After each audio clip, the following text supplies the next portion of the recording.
Internacional Mesiánica. Radio Internacional Mesiánica.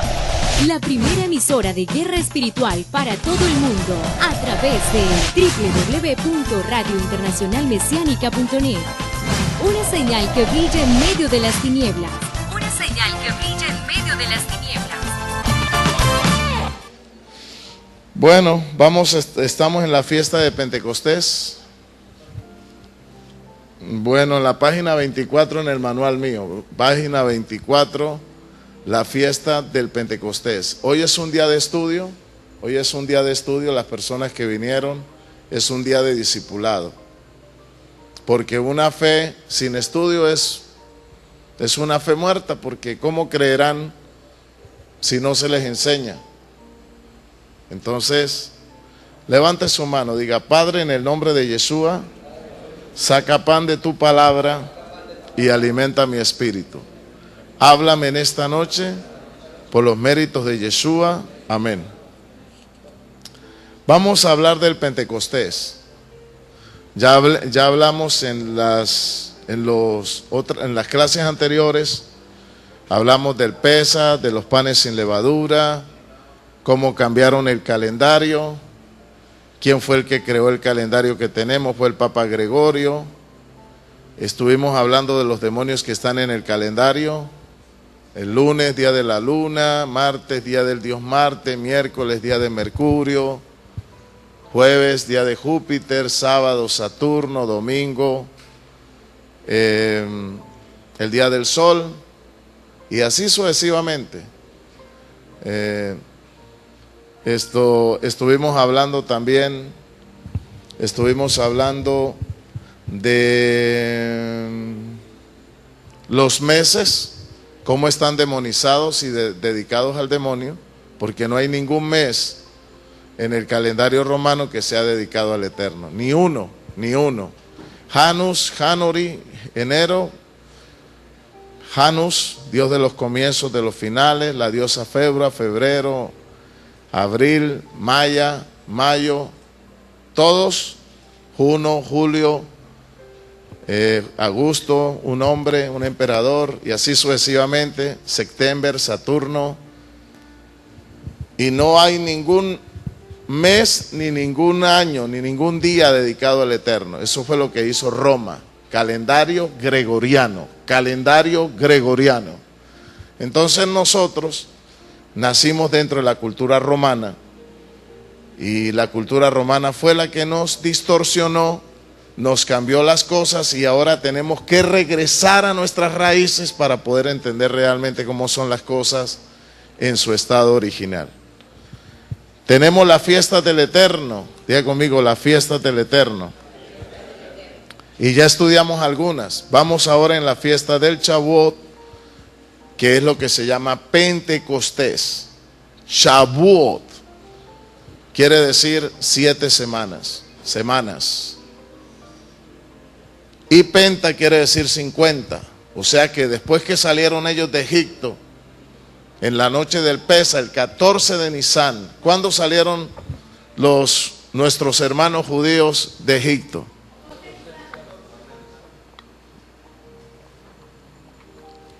Y en ese día, ¿quién murió y resucitó también? El 14 de Nisan hubo una liberación política. Israel nace como nación. Es sacada de Egipto. Es sacada de Egipto para ser llevada a la tierra que fluye leche y miel. Se comieron el cordero bien asado, panes sin levadura, pusieron la sangre en los dinteles de las puertas. Ese día se mató el cordero, y ellos con la sangre del cordero colocaron la sangre en los dinteles de las puertas y se comieron el cordero bien asado y salieron. Y dice la palabra que no hubo en ellos mortandad, todos salieron sanos. Cuando se comieron el cordero los sanó, los restauró, les dio fuerza. Precisamente en esa fiesta Yeshua muere. Yeshua muere en esa fiesta, 14 del Nisan, llamado Pesa.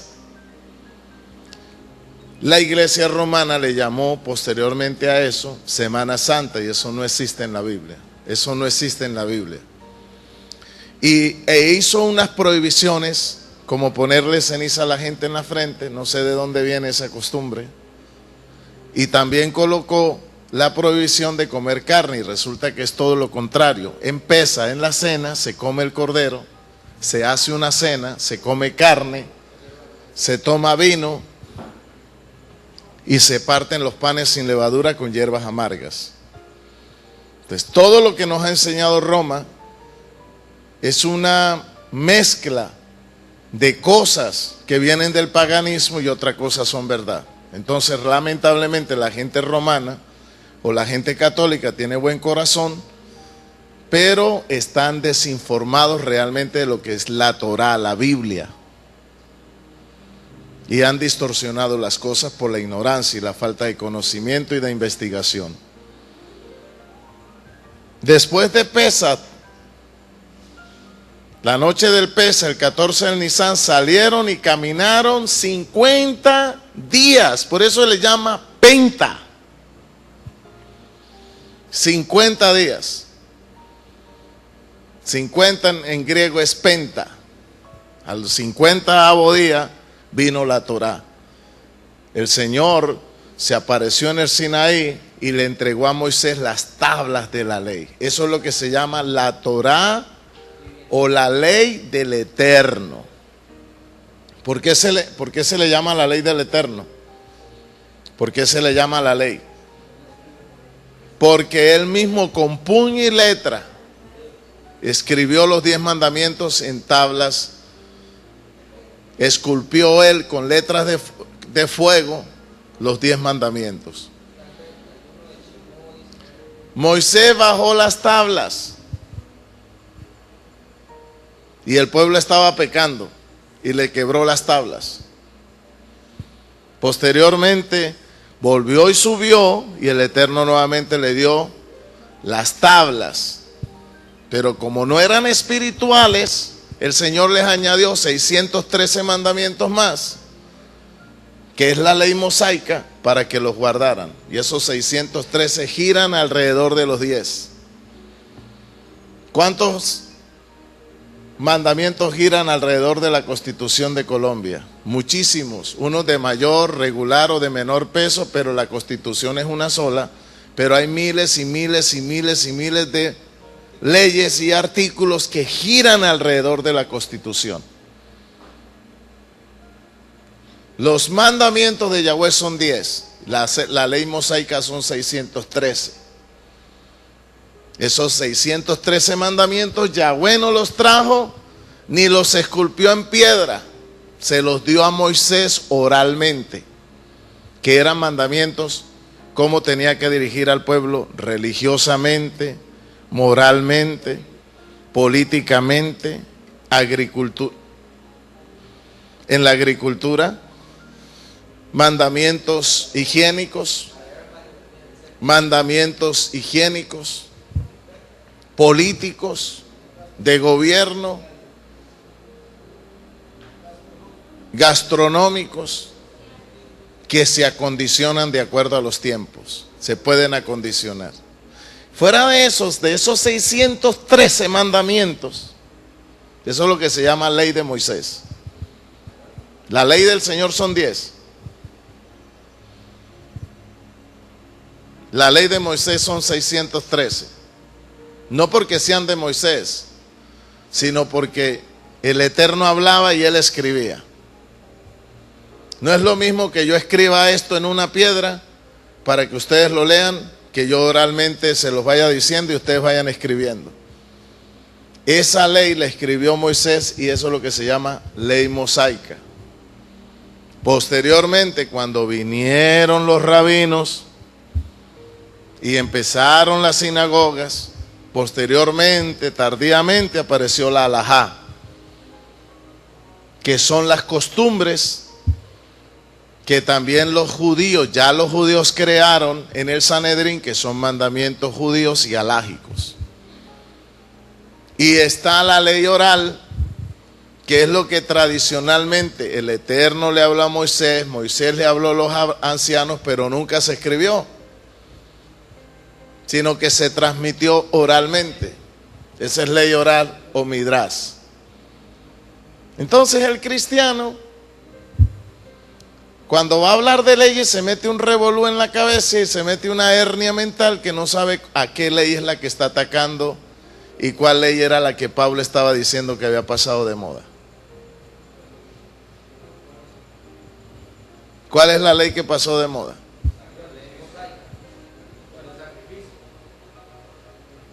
¿Cuál fue la... ¿Por qué Pablo dijo el final de la ley es Cristo? Para justificación. Para justificación. ¿Cuáles eran las leyes para una persona justificarse? Tenía que ir al templo, buscar al sacerdote, llevar la ofrenda, hacer el ritual de sangre, toda la parafernalia para poder ser redimido y perdonado. Cuando viene Yeshua, se acabaron los sacrificios de sangre. Pero yo le hago una pregunta. No matar, no robar. Es que una persona me dijo, yo sí puedo robar y matar porque yo soy católico y la religión me lo permite.